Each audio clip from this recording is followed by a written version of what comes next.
But first tonight at 6, Governor Scott Walker says taxpayers will not foot the bill to renovate the kitchen at the governor's mansion.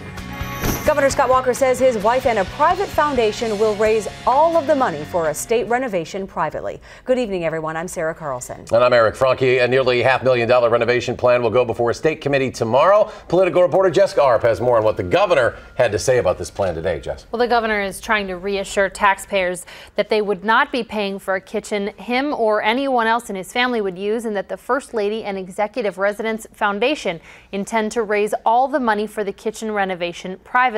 Speaking to reporters after a budget listening session in Green Bay today, Governor Scott Walker says more than 15,000 people a year use the state residence for events, and that a kitchen not renovated since the 80s is also a hazard.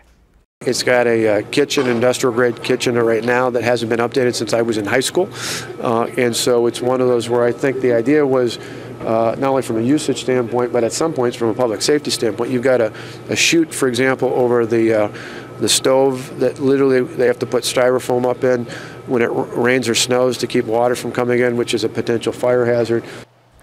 Walker also reiterated that the Maple Bluff residence is not his home, that he primarily uses the kitchen at his house in Wauwatosa. This plan will go before the State Building Commission tomorrow for approval. Aides to both Republicans and Democrats on the commission today confirmed that the First Lady had expressed intent months ago to raise the money privately, although it would be borrowed up front by the state. The governor said the issue has been discussed as far back as 2005. And something we'll continue to follow. Thank you, Jessica.